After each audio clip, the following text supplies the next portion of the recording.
নমস্কার, এসবি নিউজে স্বাগত। চলে যাব আজকের দিনের একটি গুরুত্বপূর্ণ সংবাদে। ভারত নেপাল সীমান্তে পরিস্থিতি পরিদর্শনে দার্জিলিংয়ের এসপি প্রবীণ প্রকাশ। ভারত নেপাল সীমান্তের পরিস্থিতি খতিয়ে দেখতে শনিবার সকালে দার্জিলিং জেলার পুলিশ সুপার প্রবীণ প্রকাশ নিজে সীমান্ত এলাকা পরিদর্শন করেন। তার সঙ্গে উপস্থিত ছিলেন নকশালবাড়ির এসডিপিও আশিস কুমার, নকশালবাড়ি সার্কেলের সিআই সৈকত ভদ্রসহ জেলার একাধিক পুলিশ আধিকারিকরা। পরিদর্শনের পর সাংবাদিকদের মুখোমুখি হয়ে এসপি প্রবীণ প্রকাশ জানান, সীমান্তে পরিস্থিতি শান্তি বিরাজ করছে। তিনি বলেন, ভারতীয় সীমান্তে যেন শান্ত ছিল তেমনই শান্ত রয়েছে, তবে বাড়তি সতর্কতার জন্য অতিরিক্ত বাহিনী মোতায়েন করা হয়েছে। এসপির বক্তব্য অনুযায়ী নেপালের বিভিন্ন সামাজিক সংগঠনের সঙ্গে যুক্ত কিছু মানুষ ভারতে প্রবেশ করার চেষ্টা করতে পারে, সেই দিকেও নজরদারি বাড়ানো হয়েছে। পাশাপাশি পশ্চিমবঙ্গ পুলিশের পক্ষ থেকে সীমান্ত এলাকায় অ্যাসিস্ট্যান্ট বুথ চালু করার সিদ্ধান্ত নেওয়া হয়েছে।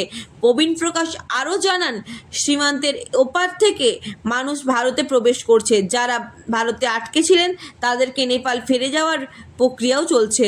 তবে নেপালের কয়েকজন ভারতীয় এখনও আটকে আছেন, তার সঠিক সংখ্যা জেলা পুলিশের হাতে নেই বলে তিনি স্বীকার করেন। তিনি এও জানেন, রাজ্যের মুখ্যমন্ত্রী মমতা বন্দ্যোপাধ্যায়ের নির্দেশ একটি বিশেষ হেল্পলাইন নম্বর চালু করা হয়েছে। ইতিমধ্যে সেই নম্বরে 30 থেকে 40 জন ফোন করেছেন। শুধুমাত্র ঝাপা জেলা নয়, নেপালের বিভিন্ন জেলা থেকে ফোন আসছে।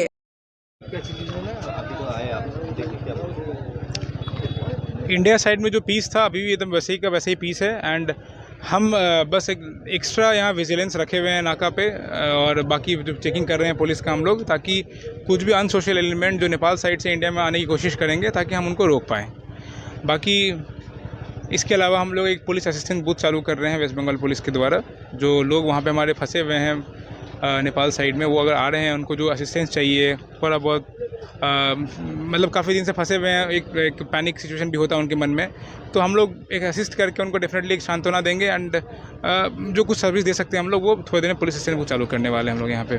सर, और जाने आने का कोई साधन या क्या व्यवस्था है? जाने आने का व्यवस्था तो लोकल टैक्सीज एंड लोकल तो अप्लाई कर ही रहे, देख रहा हूँ मैं यहाँ पे।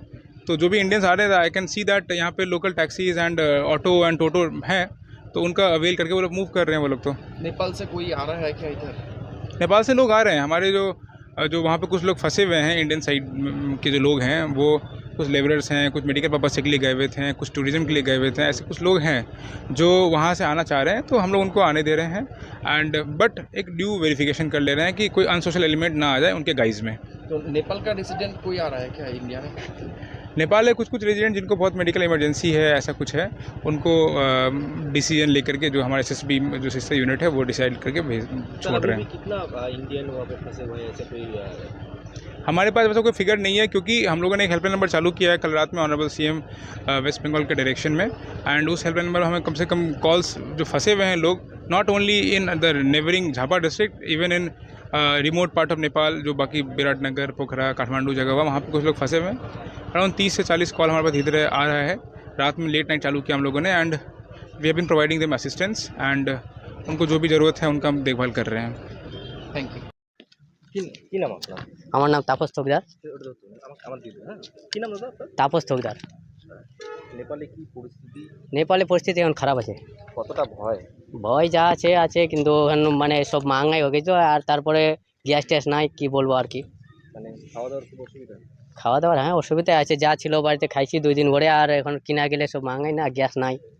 মানে ওখানে কি মারধর হচ্ছে বা এরকম কোনো? এখন নাই, আর নাই আগের এখন। হ্যাঁ, কতজন ওখানে আটকে রয়েছে? এখন আছে আমাদের পরিবারে আছে 2টা পরিবার আছে, আরও কেউ কেউ আছে ইন্ডিয়ান। পুরো আটকে আছে? হ্যাঁ আপনি কি ভয়ে চলে এলেন? হ্যাঁ, ভয় আর কি, মানে আমাদের পরিবার ওখানে, মা বাবা বাড়িতে আছে, ভয় তো আছেই একটু। যখন যেখানে আগুন থাকে আর ভয় তো থাকবে না।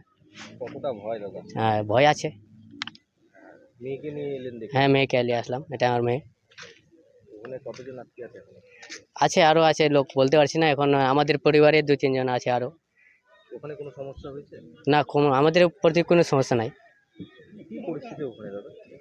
কালকের পর্যন্ত তো আজকে ঠিকই আছে, আজকে তো ওই নাই কিছু নাই পরশু দিন ঠিকই জলাই ছিল ঘরটর। সামনে দিকে কি দেখলেন? কোথায়? আগুন জ্বলছে বা কিছু? হ্যাঁ আগুন জ্বালাচ্ছিল যে বিরোধী পার্টিগুলো বিরোধী আর কি আর ও তো আপনাদের কেউ সাহায্য করেছে এবারে আসতে? এপারে আসতে কেউ না, আমি একা আসছি।